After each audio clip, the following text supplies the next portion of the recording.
Hello guys, तुम्हा सर्वांचं Ayurveda Marathi YouTube चॅनलवर स्वागत. आजच्या लेक्चरचा आपण टॉपिक निवडला आहे कॉन्टॅक्ट डर्मॅटायटिस. ओके, डर्मॅटोलॉजिकल मॅनिफेस्टेशन मधला कॉन्टॅक्ट डर्मॅटायटिसवर तुम्हाला क्वेश्चन येतात. मग हा टॉपिक का निवडला? कारण तुमच्या सिलेबस मध्ये हा नव्याने टॉपिक ऍड केलेला आहे आणि याचं कंटेंटही तुम्हाला जास्त कुठे भेटणार. ओके, मग नेमकं कॉन्टॅक्ट डर्मॅटायटिस काय आहेत, कशामुळे हे होतं, त्याचे साइन सिम्पटम काय आहेत आणि त्याची ट्रीटमेंट काय आहे हे आपण या लेक्चरमध्ये इन डिटेल बघणार. ठीक आहे, तर चला तर मग आपण आजचं हे लेक्चर सुरू करूया. सगळ्यात आधी आपण समजून घेऊ की कॉन्टॅक्ट डर्मॅटायटिस काय आहे. ओके, मग कॉन्टॅक्ट वरून कळते की स्किनच्या रिलेटेड डर्मॅटायटिस, डर्म हा शब्द स्किनच्या रिलेटेड वापरतो. मग स्किनच्या कॉन्टॅक्ट मध्ये काहीतरी एखादा फॅक्टर आलेला आहे, त्यामुळे तिथे काय इन्फेक्शन होतंय, इन्फ्लामेशन होतंय, त्याला आपण कॉन्टॅक्ट डर्मॅटायटिस म्हटलंय. मग त्याची जेव्हा तुम्ही डेफिनेशन करता तेव्हा डेफिनेशन कशी होते?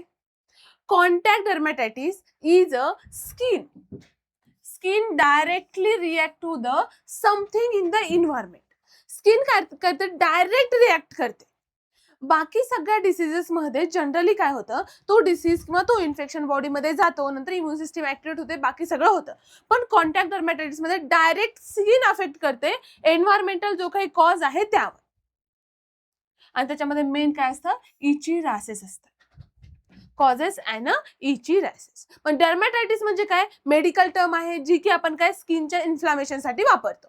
मग डर्मॅटायटिस म्हणजे स्किन इन्फेक्शन एवढं कळतंय. मग बाहेरचा इन्व्हायरमेंटल फॅक्टर जेव्हा कॉन्टॅक्ट मध्ये येतो स्किनच्या आणि तेव्हा जे इन्फ्लामेशन होतं त्याला आपण काय म्हणतो? Contact dermatitis.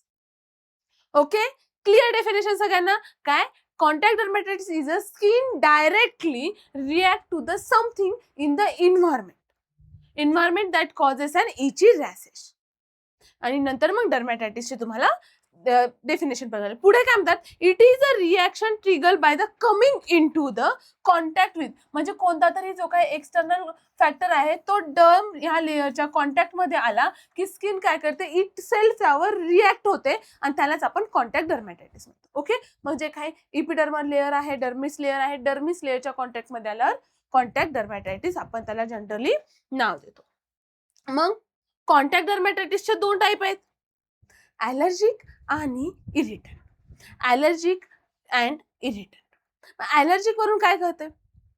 एखाद्या व्यक्तीला एखाद्या गोष्टीची ॲलर्जी आहे, एखाद्या साबणाची ॲलर्जी आहे, शॅम्पूची ॲलर्जी आहे, एखाद्या पदार्थाची ॲलर्जी आहे. ओके, मग ते काय झालं? ॲलर्जी मध्ये आलं. पण इरिटंट मध्ये काय? जसा एखादा एक्सटर्नल ऑब्जेक्ट स्किनच्या कॉन्टॅक्ट मध्ये आला की लगेच त्याच्यावर ऍक्शन स्किन दाखवणार, त्याला इरिटंट म्हणतात. मग हे कसं एकदम फास्ट आणि क्विक ऍक्शन असणार आणि ह्याची कशी स्लो ऍक्शन असणार. स्लो का असणार? कारण की ॲलर्जी जेव्हा आपल्याला एखाद्या सब्जेक्टची जेव्हा एखाद्या पदार्थाची जेव्हा आपल्याला ॲलर्जी असते तेव्हा ते ॲलर्जिक सबस्टन्स आपल्या कॉन्टॅक्टमध्ये येतो स्किनच्या, त्यानंतर इम्युन सिस्टम डेव्हलप होते आणि इम्युन सिस्टम डेव्हलप झाल्यानंतर मग त्याचे ऍक्शन होतं. म्हणजे हे डिले झाली आणि ती कशी झाली? क्विक झाली. मग ॲलर्जिक म्हणजे काय? Body immune system has allergic reaction to the specific substance. जे ॲलर्जंट आहे त्यावर बॉडीची इम्युन सिस्टम काय करते? रिॲक्ट करते.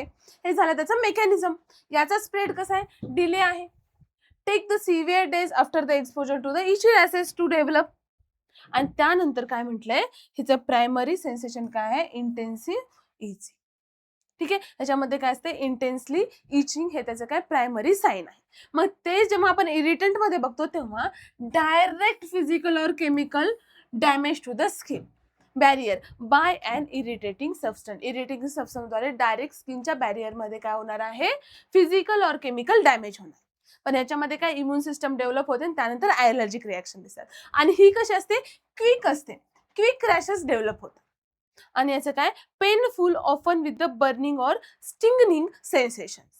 इथले जेव्हा रॅशेस डेव्हलप होतात तेव्हा पेन असतं आणि बर्निंग सेन्सेशन असतं. मग दोघांचं काय आलं तुम्हाला?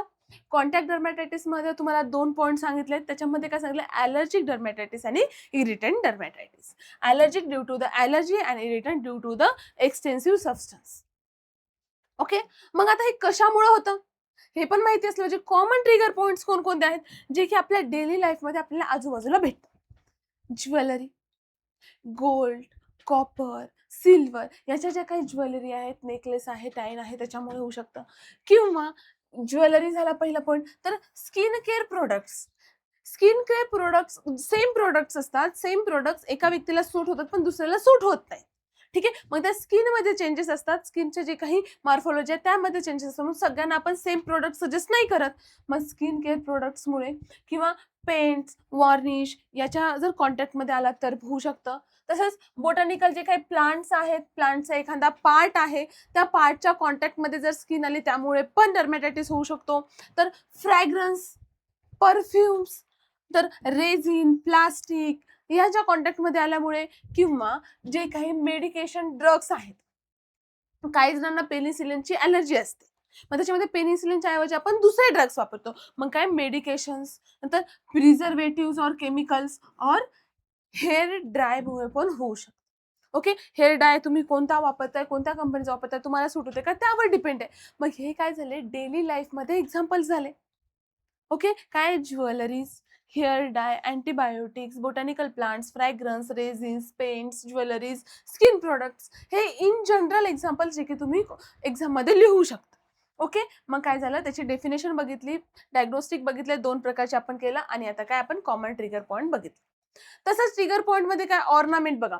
हातामध्ये जेव्हा खूप जास्त प्रमाणामध्ये बांगड्या मोस्टली नवरींमध्ये होतं. म्हणजे जे काही लग्नाच्या आधीचे फंक्शन्स वगैरे असतात त्याच्यामध्ये 3-4 दिवस पूर्ण हाताभर बांगड्या असतात. मग त्यामुळे तिथं त्यांना इरिटेशन आणि रॅशेस होऊ शकतात. ओके, हे ऑर्नामेंट्समुळे झालेलं, हे काय सिमेंट एक्सपोजरमुळे झालेलं, जे काही वर्कर्स आहेत, बिल्डर्स आहेत त्यांच्यामध्ये ते जास्त प्रमाणात होतं.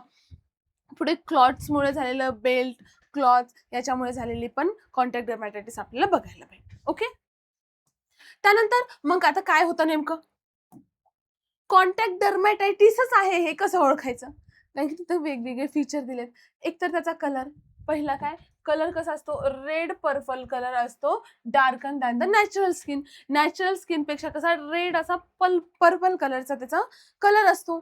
त्यानंतर elevation, swollen, hives like. Okay, swollen आणि हिव्ज लाईक त्याचं इलिव्हेशन असतं, अशा प्रकारे इलिव्हेशन असतं.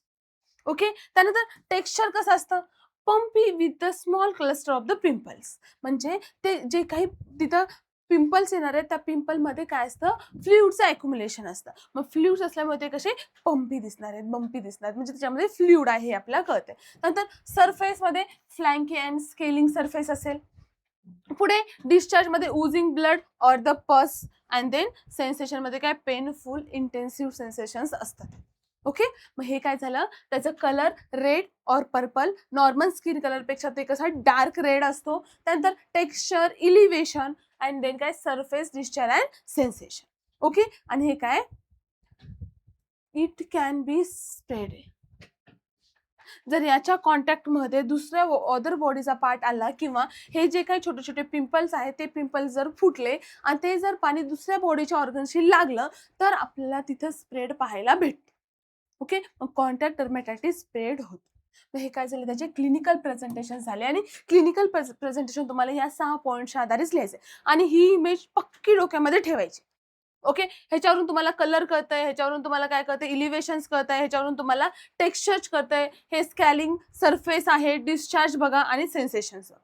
ओके, ही एक इमेज कॉन्टॅक्ट डर्मॅटायटिस आलं की डोक्यामध्ये फिक्स ठेवायची. मग त्याच्यामध्ये मॅनेजमेंट काय, मॅनेजमेंटमध्ये ते काय म्हणतात, ॲलर्जिक पाथवे आणि इरिटंट पाथवे जरी वेगवेगळे असले तरी त्याची मॅनेजमेंट काय सेमच आहे. ट्रीटमेंट देताना आपण सेम ट्रीटमेंट देतो. Okay, treatment for the contact dermatitis is the same for the both type.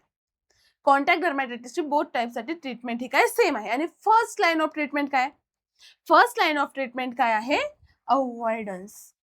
म्हणजे ज्या कारणांमुळे आपल्याला डर्मॅटायटिस झालेला आहे ते सगळं अवॉइड करायचं. Okay, avoidance is the first line of treatment in the contact dermatitis. आणि पुढे मग ट्रीटमेंट आणखी काय दिलेली आहे बघा, जर लेस फॉर्ममध्ये असेल किंवा जास्त इरिटेटिंग रॅशेस नसतील आणि जास्त प्रमाणामध्ये साइन सिम्पटम्स नसेल, जास्त पेन नसेल तर आपण काय करतो, ओव्हर द काउंटर म्हणजे अँटी इचिंग क्रीम्स फक्त अप्लाय करायला देतो. मग त्यानंतर जर जास्त प्रमाणामध्ये पेन होत असेल तर काय करणार, अँटी हिस्टामिन्स देणार. मग ते टिपिकल और ओरल फॉर्म मध्ये देणार. ते काय करतात, कंट्रोल करतात ॲलर्जिक रिस्पॉन्सला. म्हणजे ऑलरेडी ॲलर्जी झाली आहे पण त्या ॲलर्जिक रिस्पॉन्सला कंट्रोल करावं लागतं कारण की ते पूर्ण बॉडीमध्ये स्प्रेड होऊ नये म्हणून. मग काय करतात, it controls the allergic response. Antihistamine झाले. कॉर्टिकोस्टेरॉइड्समध्ये टॉपिकल क्रीम्स दिल्या जातात. त्या स्पेसिफिक पोर्शनवर अप्लाय करण्यासाठी वेगवेगळ्या क्रीम दिल्या जातात. त्याच्यामध्ये प्रिडनिसॉल फॉर द सिव्हिअर केसेस. प्रिडनिसॉल आपण इन जनरल आपण ती रिकमेंड करतो पेशंटला. ठीक आहे. मग काय फर्स्ट लाईन ऑफ ट्रीटमेंट काय सांगितली आहे तुम्हाला? First line of treatment anti itching cream द्यायच्या आहेत. जर सिव्हिअर असेल त्यापेक्षा तर अँटीहिस्टामिन ड्रग्स द्यायचे आहेत. आणि त्यापेक्षा जर जास्त सिव्हिअर असेल तर कॉर्टिकोस्टेरॉइड्स आहेत. आणि कॉर्टिकोस्टेरॉइडमध्ये प्रिडनिसॉन हे तुम्हाला लक्षात ठेवायचं आहे. ठीक आहे. मग हे झालं मॉडर्नचं. आयुर्वेदामध्ये पण आहे. तर आयुर्वेदामध्ये काय केलं जातं? विषाला कमी करणारी जी काही द्रव्य आहेत, कारण की आयुर्वेदामध्ये काय समजलं जातं, बाहेरून आपल्याला जर एखादी विजा झाली तर ती विषाप्रमाणे काम करते. मग विषाला कंट्रोल करणारे जे घृत आहेत ते घृत, गुगुळ, लेप सगळे आपण इथे वापरतो. मग कोणते घृत आहे? पंचतिक्त गुगुळ. ओके, गुगुळ सांगितलं ते पंचतिक्त, केशोर, हरिद्राखंड इन जनरली आपण सगळीकडे वापरू शकतो. निंबादी चूर्ण, गंधक रसायन, निंबादी चूर्ण हे तर स्किन इन्फेक्शन साठीच केलेले आहेत. मग काय झालं? पंचतिक्त गुगुळ झालं, केशोर गुगुळ झालं, हरिद्राखंड, निंबादी चूर्ण आणि गंधक रसायन. पुढे मग काय?